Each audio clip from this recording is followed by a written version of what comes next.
അമേരിക്കയ്ക്കും സഖ്യരാജ്യങ്ങൾക്കുമെതിരെ നിയമവിരുദ്ധവും അടിസ്ഥാനരഹിതവുമായ പ്രവർത്തനങ്ങൾ നടത്തുന്നുവെന്നാരോപിച്ചാണ് നടപടി. American state secretary Marco Rubio കഴിഞ്ഞ ദിവസമാണ് ഉപരോധം ഏർപ്പെടുത്തിയ വിവരം പ്രഖ്യാപിച്ചത്. ICC രാഷ്ട്രീയവൽക്കരിക്കപ്പെടുകയും അമേരിക്കയ്ക്കും സഖ്യങ്ങൾക്കുമെതിരെ അനിയന്ത്രിതമായ വിവേചനാധികാരത്തിലൂടെ തെറ്റായ അന്വേഷണം നടത്തുകയും കുറ്റം ചുമത്തുകയും പ്രോസിക്യൂട്ട് ചെയ്യുകയും ചെയ്യുന്നു.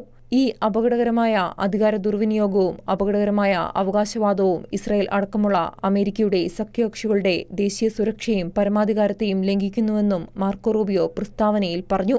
ഉഗാണ്ടയിൽ നിന്നുള്ള സൊളോമി ബലുങ്കി ബോസ, പെറുവിൽ നിന്നുള്ള ലൂസ് ഡെൽ കാർമൻ ഇബാനസ് കാറ്റൻസ, ബെനിനിൽ നിന്നുള്ള റെയിൻ അഡലേഡ് സോഫി അലബിനി ഗൗൻസോ, സ്ലൊവേനിയയിൽ നിന്നുള്ള ബെഡി ഹോഹ്ലർ എന്നിവർക്കാണ് ഉപരോധം ഏർപ്പെടുത്തിയിരിക്കുന്നത്. ഗൻസോ, ഹോഹ്ലർ എന്നിവരാണ് നെതന്യാഹുവിനെതിരെ അറസ്റ്റ് വാറന്റ് പുറപ്പെടുവിച്ചത്. ബോസ, ഇബാനസ് കാറ്റൻസ എന്നിവർ ട്രംപിന്റെ ആദ്യ ഭരണകാലത്ത് അഫ്ഗാനിസ്ഥാനിലെ അമേരിക്കൻ സൈന്യത്തെക്കുറിച്ച് അന്വേഷണം നടത്തിയിരുന്നു. ഉപരോധം ഏർപ്പെടുത്തിയതിനു പിന്നാലെ ജഡ്ജിമാരുടെ അമേരിക്കയിലെ സ്വത്തുക്കളും തടഞ്ഞുവച്ചിട്ടുണ്ട്. International desk, Shekinah news.